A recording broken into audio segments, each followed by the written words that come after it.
Quand on écrivait le Péril Jeune avec les scénaristes, c'est tellement quelqu'un de particulier que c'est difficile de faire comme pareil, ça n'a pas grand rapport avec le Péril Jeune, quelqu'un j'adore, je peux dire un peu la même chose pour Woody Allen qui est là, une phrase de Sacha Explosion, j'aime beaucoup ce qu'il fait, les références de pouvoir faire comme double que c'était la jeunesse. Alors, bon, moi je vais directement là-dessus. Ça, le meilleur livre jamais écrit sur le cinéma, Hitchcock, Truffaut, les entretiens entre Hitchcock et Truffaut. C'est pratiquement le meilleur livre jamais écrit sur la question, donc ça il faut l'avoir. Sinon, alors c'est terrible ce genre de librairie parce que j'ai envie de tout regarder. Bon alors là c'est terrible parce que ça c'est la partie les réalisateurs, là je vois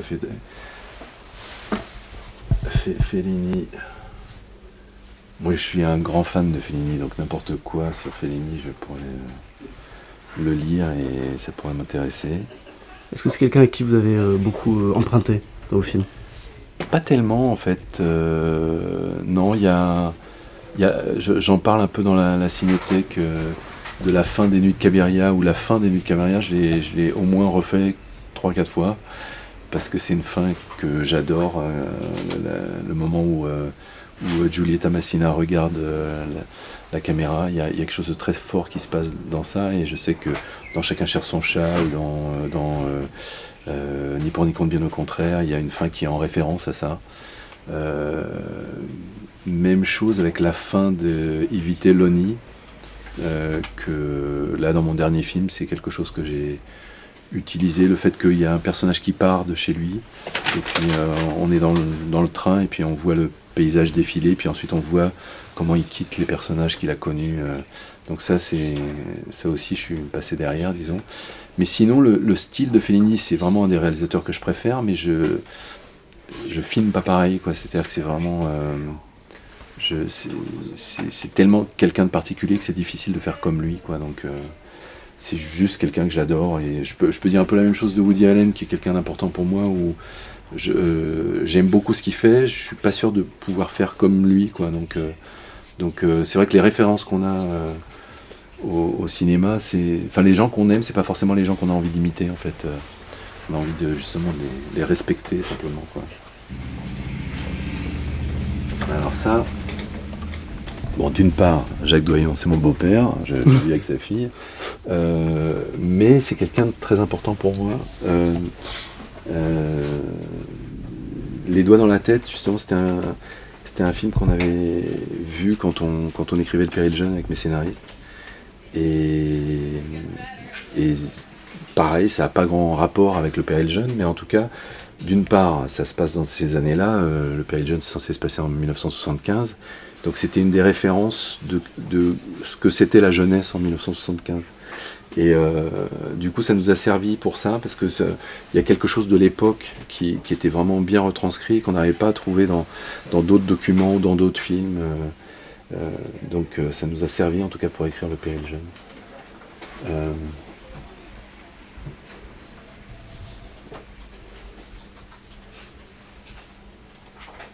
Alors ça, j'aimerais bien le revoir, je l'ai vu une fois. Et je trouve que c'est The Lobster, donc c'est un film grec, je crois bien, ouais, c'est ça, qui est un bon exemple d'un film qui ressemble à rien, qui correspond pas à un genre cinématographique. C'est ni surréaliste, enfin bon, ça peut être un peu surréaliste, mais ça serait bizarre de l'appeler film surréaliste. Et j'aime bien ce genre de films qui sont difficiles à classer, juste, et on est dans la réalité, aux frontières de la réalité. C'est juste super intéressant d'inventer une nouvelle forme, quoi, et d'avoir quelque chose qui esthétiquement est très inventif, très fort, à la fois dans ce qui se passe avec les personnages et à la fois esthétiquement. Enfin, c'est vraiment un film intéressant, je trouve. Je suis en train d'écrire un long métrage là, et justement, d'une part, ça sera une vraie comédie, parce que j'ai pas l'impression d'avoir fait des vraies comédies pour l'instant. Et justement, je voudrais que ce soit loufoque, ou en tout cas que ce soit aux frontières de la réalité, et que ce soit voilà, dans un cinéma, alors je sais pas si on pourrait dire fantastique ou surréaliste, mais pareil, c'est sur des choses qui sont un peu difficiles à décrire. Mais j'aime bien l'idée d'aller gratter des choses qui sont absurdes et débiles.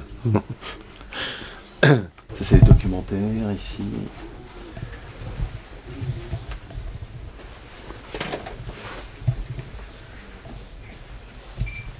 Bon, alors celui-là, oups.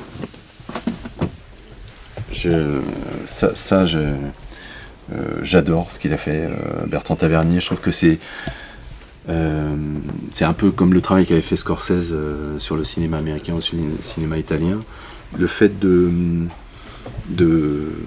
revisiter le cinéma français et avec plein de gens et de les mettre non pas au même niveau, mais en tout cas de reconsidérer des gens, par exemple des gens comme Duvivier, qui sont des gens qu'on met pas en avant, on peut mettre en avant Renoir ou L'Herbier.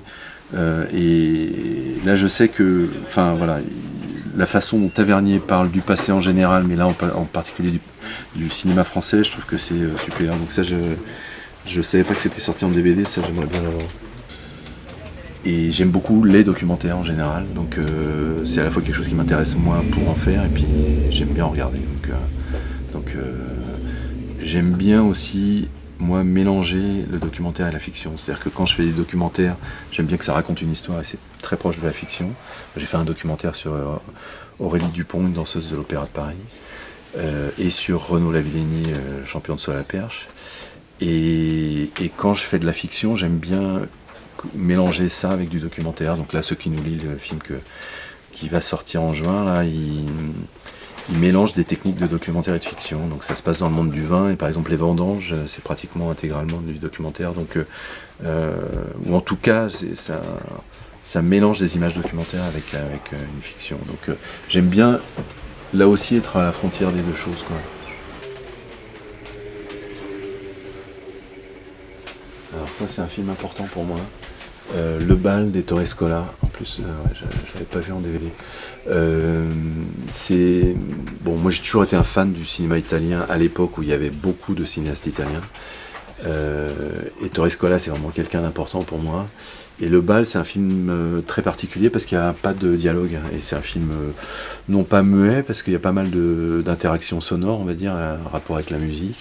C'est sur l'évolution des époques au XXe siècle, avec les musiques différentes et comment un bal est différent à différentes époques. Et c'est sur des hommes et des femmes qui dansent ensemble. Donc c'est très compliqué à raconter parce que c'est une vraie chorégraphie muette. Mais c'est très drôle déjà. Il n'y a pas que des choses drôles parce que ça raconte des moments historiques, la guerre, 36. Et c'est vraiment du cinéma ultra intelligent parce que c'est adapté d'une pièce de théâtre, mais c'est du vrai cinéma, c'est une vraie transposition cinématographique d'un truc théâtral. Oh bah... j'ai très envie de le voir. Je suis assez fan des intégrales, là je vois il y a Tati, je rêve de la voir. Sacha Guitry, je suis un grand fan de Sacha Guitry. Il y a une phrase de Sacha Guitry que je cite souvent, parce que c'est une grande phrase. Il dit « On double son plaisir lorsqu'il est partagé ».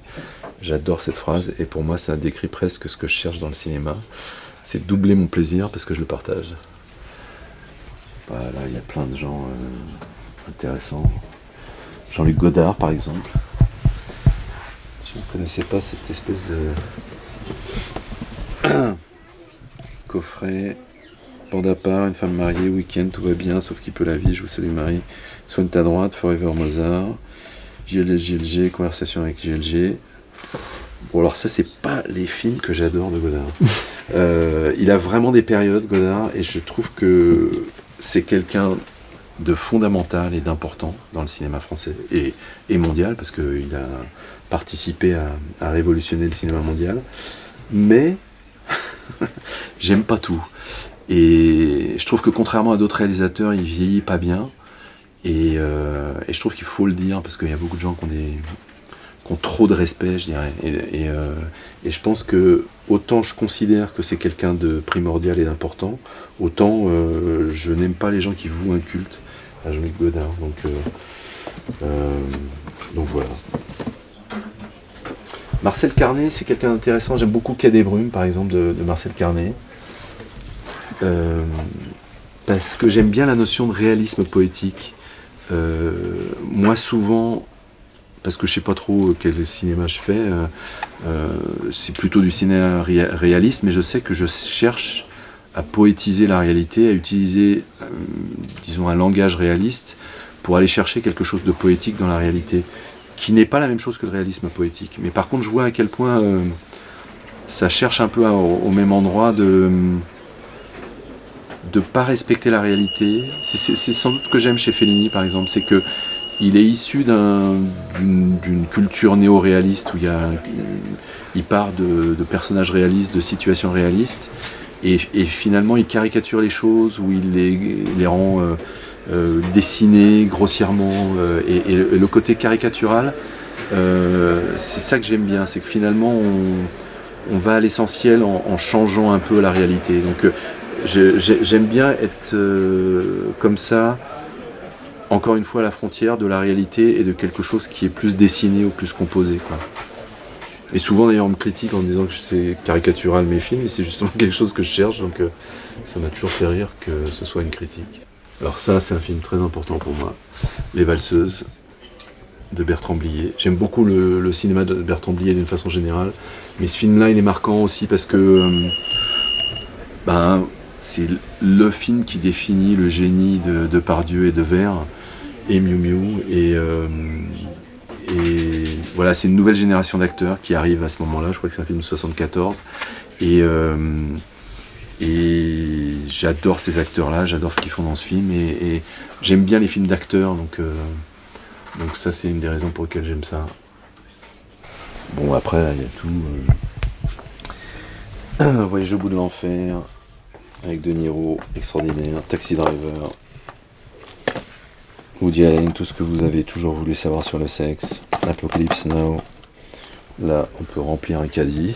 Je savais pas qu'il y avait un coffret sur les films de Wenders. J'aimerais bien revoir des films de Wenders, et notamment les documentaires. J'avais vu Tokyo Guy il y a longtemps, et Carnet de notes sur vêtements Invine. J'aimerais bien voir si ça tient la route. J'aimerais bien revoir Alice dans les villes, par exemple, et Faux Mouvement. Parce que là, c'est pareil, Wim Wenders, j'aimais beaucoup au début. Quand j'étais jeune, j'étais très très impressionné par le cinéma de Wenders, parce qu'il a une façon de filmer, notamment en extérieur. C'est drôle, c'est pas un réalisateur des intérieurs. C'est quelqu'un qui filme super bien quand il est à l'extérieur. Avec la lumière naturelle, et c'est quelqu'un qui découpe extrêmement bien, comme Antonioni pour moi, l'espace et comment il filme des personnages dans l'espace. Et puis bon, c'est un peu perdu, je trouve, au fur et à mesure des films, mais c'est quelqu'un d'important en tout cas. Le Parrain, voilà, ça fait partie des choses indispensables. Rio Bravo, un des meilleurs westerns, j'adore ce film. Le Bon, la Brute et le Truand, indispensable. Tout Sergio Leone, d'ailleurs, je suis un grand fan de Sergio Leone. J'aime bien ce genre de réalisateurs qui sont pour moi des vrais inventeurs. En fait, ils ont inventé un style, et ils ne sont pas considérés comme des auteurs, comme justement Godard, alors que pour moi, c'est vraiment des vrais auteurs, des gens comme Sergio Leone. Comédie musicale, j'aimerais un jour faire une comédie musicale. Et bon, ça, West Side Story, magnifique. Tous en scène, magnifique. Et c'est très difficile, je trouve, de réussir une comédie musicale. C'est difficile d'avoir à la fois la danse, la musique, les acteurs. Il y a quelque chose d'assez complet dans une comédie musicale, et c'est difficile à faire. Phantom of the Paradise. J'aimerais beaucoup revoir ce film. J'étais totalement fan de ça quand j'étais jeune. Donc je ne l'ai pas revu depuis très longtemps, j'aimerais bien le revoir. Cassavetes, auteur fondamental. Vous ne connaissez pas le coffret Cassavetes?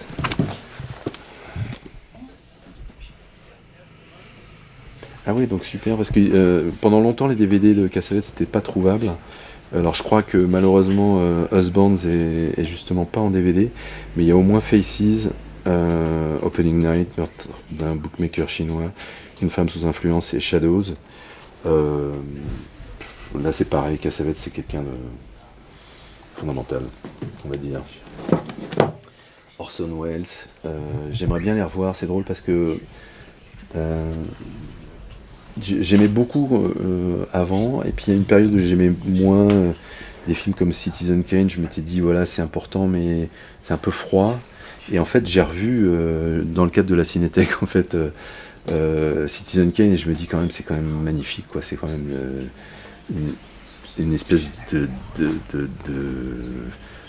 d'apothéose du cinéma. Il y a un travail dedans qui est fou. Donc j'aimerais bien en fait revoir des films comme Arcadine ou des films comme Le Procès. J'aimerais bien voir ce genre de film. Alors qu'offrait l'âge d'or du cinéma japonais. Moi je suis très fan de Mizoguchi, de Ozu, de Kurosawa. Ben voilà, ils sont dedans. Wes Anderson, Robert Altman. Robert Altman, c'est quelqu'un de très important pour moi. On me dit souvent que je fais des films chorales, ce qui est sans doute vrai, mais j'aime pas le mot film choral. Voilà, un film avec beaucoup de personnages. Certainement le roi de ça, c'est Robert Altman. L'autre roi, c'est Jean Renoir. Des films comme La règle du jeu, La grande illusion, c'est des films vraiment importants parce que c'est des films à plusieurs personnages qui sont réussis. Et pour moi, il y a MASH, c'est un film important. Nashville, c'est un film important. Et Shortcuts de Altman, c'est vraiment des films où il réussit à fabriquer une histoire à partir de plein de petites histoires et plein de vies de personnages. Donc ça, c'est des choses aussi qui sont qui me touchent beaucoup, quoi. Parce que je trouve que c'est difficile à réussir, et lui, il le réussit vraiment bien. Billy Wilder, alors là, on tombe dans toute la comédie américaine, parce qu'il y a des gens différents comme Billy Wilder. Je sais pas s'il est quelque part, Lubitsch, ou Capra. Voilà, c'est des gens qui définissent un style de comédie. Et donc voilà, ce qu'ils ont inventé en termes de comédie, c'est important. De la même façon que les Marx Brothers ont inventé un style de comédie, de la même façon que Woody Allen a inventé un style de comédie. Et à chaque fois, c'est pas la même comédie, c'est pas du tout, on rit pas de la même façon. Chez Chaplin et chez Woody Allen. Donc moi, ça m'intéresse de voir à quel point le rire, on a toujours tendance à mettre ça dans une case, mais c'est pas une case, c'est plein de cases. C'est même pas des cases, justement. Et je vois Scorsese. Alors là, c'est pareil, je trouve qu'il a inventé aussi un langage. Film mythique, Les Affranchis. Pour moi, c'est pas loin d'être le film le plus réussi. C'est-à-dire que j'ai l'impression qu'il réussit dedans le fait d'être. C'est un vrai film personnel. Il n'y a que Scorsese qui peut faire un film comme ça. C'est drôle, ça fait peur, c'est de l'action. Il y a des personnages avec des vies incroyables. Il y a un rapport des hommes et des femmes qui est vraiment particulier. Le discours sur la mafia, jamais personne n'avait parlé de la mafia comme ça. Et du coup, il redéfinit un genre. C'est plus dans le genre policier ou dans le genre film de gangster, c'est autre chose, quoi. Et donc, j'adore ce qui se passe dans Les Affranchis. Je trouve qu'il atteint une espèce d'apothéose du cinéma, là aussi. L'Incompris. J'adore ce film. C'est bizarre parce que c'est pas super bien filmé, mais c'est un vrai film. Alors ça a aussi un rapport avec le film que je viens de faire, Ce qui nous lie, parce que c'est un vrai film sur l'incompréhension entre un père et son fils. Et quand on écrivait Ce qui nous lie avec Santiago Amigorena, mon scénariste, on s'est référé à ce film-là. Et ça, c'est du vrai mélo, quoi. C'est vraiment... Le but, c'est de pleurer. C'est-à-dire que je connais personne qui a vu ce film sans pleurer. Et c'est totalement déchirant sur justement cette incompréhension père-fils. Donc il a été très loin là-dedans. Et c'est très réussi. Moi, j'aime bien les films qui sont... qui mettent le doigt sur un problème psychologique. C'est sans doute le pendant de l'incompris sur la relation mère-fille. J'aime bien quand il y a des films comme ça qui vont assez loin dans un problème psychologique identifié, disons. Bon, je vais peut-être choisir quelque chose. Alors, par rapport à tout ce que j'ai vu, Bah, par rapport à tout ce que j'ai vu, je vais prendre le film de Tavernier. Mon choix. Non, en plus, il fait un truc qui est en parallèle avec ce qu'on fait à la Cinétech. C'est-à-dire que il y a besoin aujourd'hui, j'ai l'impression, parce qu'on est dans une époque de modernité et tout ça, de porter de l'attention sur les choses qui se sont passées auparavant. Donc je trouve que c'est important et de faire des films comme ça et d'aller sur la Cinétech.